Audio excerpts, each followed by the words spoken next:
Toronto Mayor Olivia Chow's confirmation that the Eglinton Crosstown LRT will not open before the end of January feels less like breaking news and more like the inevitable acknowledgement of reality finally catching up with official messaging. After years of shifting timelines, missed deadlines, and vague assurances that the line was nearing completion, the mayor's statement marks another moment that expectations are reset downwards. While no specific new opening date was given, Chow made it clear that riders should not expect that trains will be carrying passengers before the end of January, pushing the project further into 2026. The announcement effectively closes the door on any remaining hope that the crosstown would open in 2025. For months there had been quiet speculation that late December might be possible, with some officials floating the idea of a year-end launch. Chow's comments put an end to the speculation and replaced it with a familiar refrain: the project is still not ready. For a transit line that was originally scheduled to open in 2020, the fact that the city is still discussing opening windows rather than firm dates speaks volumes. Officially, the explanation continues to revolve around testing, commissioning, and readiness. Metrolinx has completed most construction work and has handed over the line to the TTC for training and operational preparation. However, this handover does not mean the system is ready for public use. The TTC must still conduct extensive reliability testing, train operators and maintenance staff, and run the system under simulated real-world conditions to ensure it can operate day after day without failure. This process takes time, and any issues discovered during testing can quickly push timelines back. Behind the scenes, there has also been disagreements about how cautious the final approach should be.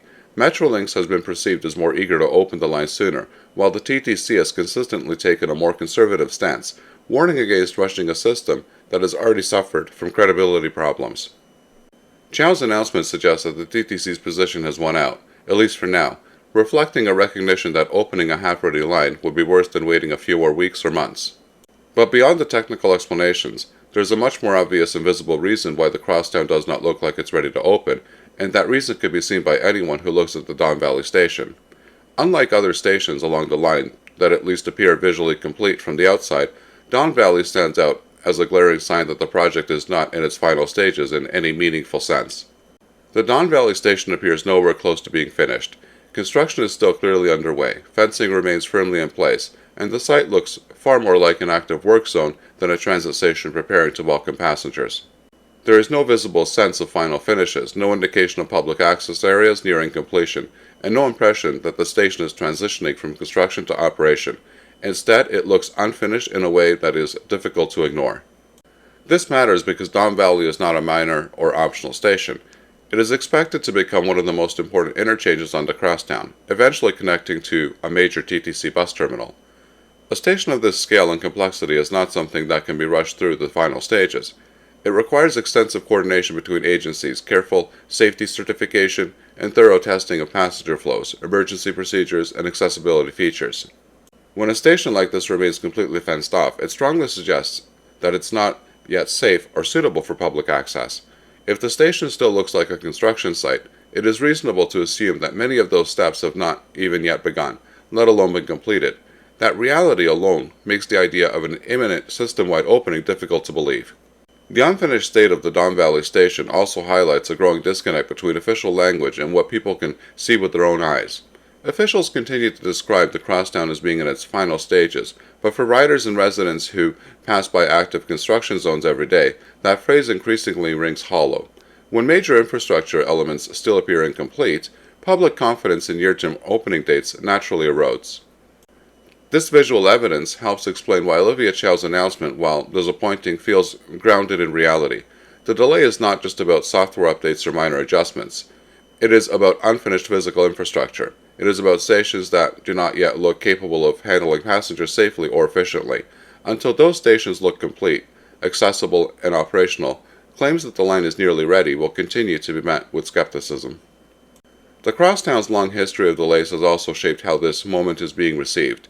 After missing its original 2020 opening date, the project went on to miss multiple subsequent targets, each time accompanied by assurances that the next date would be the one. Over time, those assurances lost credibility. Political leaders now face the challenge of managing expectations in a city that has grown weary of transit promises that do not materialize. Mayor Chow has previously been critical of how the crosstown was handled, often pointing to provincial oversight and Metrolinx's management of the project. Her decision to publicly rule out a January opening rather than continue with vague optimism can be seen as an attempt to avoid another last-minute disappointment. By lowering expectations now, she is signaling that the city will not endorse an opening date unless it is confident the system is genuinely ready. For riders, the continued delay means enduring another winter without the relief of the crosstown that it was supposed to provide. Bus routes along Eglinton Avenue remain crowded and slow, and the promise of faster, more reliable east-west travel remains unfulfilled. Businesses along the corridor, many of which suffered through years of construction disruption, are still waiting for the increased foot traffic and accessibility that rapid transit is meant to deliver.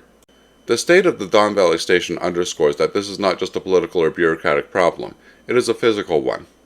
Until stations like this look finished, tested and ready for passengers, the idea of opening the crosstown remains more aspirational than practical. No amount of optimistic language can substitute for completed platforms, accessible entrances, and systems that are ready to function under real-world conditions. As of now, the city's position is clear. The Eglinton Crosstown LRT will not open before the end of January, and a more detailed update is expected at that time. Whether that update finally includes a firm and credible opening date remains to be seen. What is certain is that the unfinished state of key stations like the Don Valley makes the delay not just understandable, but unavoidable. Since the opening of the Finch West LRT, public concern around the Eglinton Crosstown has shifted in a noticeable and important way. For years, the dominant question was simply whether Line 5 would ever open at all. Now, with Finch West finally in service, many riders are no longer just asking when the crosstown will open, but how fast will it actually be once it does open. The Finch West experience has fundamentally changed expectations, and not in a good way. The Finch West LRT was marketed as rapid transit, but its real-world performance has left many riders underwhelmed. Operating largely in the median with frequent stops and multiple intersections, the line has proven to be slower than what many people associated with true rapid transit. For some trips, the travel time savings over buses are marginal, and in certain conditions barely noticeable. Since its opening, social media and transit forums have been filled with complaints and comparisons, and those comparisons are now being projected directly onto the Eglinton Crosstown. As a result, riders are increasingly worried that the crosstown may suffer from similar issues. Even though Line 5 includes a substantial underground section that should, in theory, allow for much higher speeds, concerns remain about how the line will operate on its surface portions. Questions about signal priority, intersection delays, stop spacing, and overall average speed have become central to the public conversation. The fear is not just that the crosstown has taken too long to build, but that, after all this time, it may still fail to deliver the fast, reliable service that was promised. In the end, the crosstown's latest postponement feels less like another surprise and more like a reflection of what has become obvious for some time. The project is not finished yet. Until it is, Toronto will continue waiting for a line that was supposed to change how the city moves, but instead has become a symbol of how difficult it has been to deliver major transit infrastructure on time. I hope that you liked the video. If so, please give it a like. If you're not subscribed and want to be notified of new videos that are released, please click on the Art Toronto button here. This is the video that I would recommend for you to watch next, and I'm sure that you're going to love it. Here's the playlist for all of the latest in transit news and views that you're going to find very informative and interesting. And finally, here is the latest video. Thanks for watching, and happy transiting.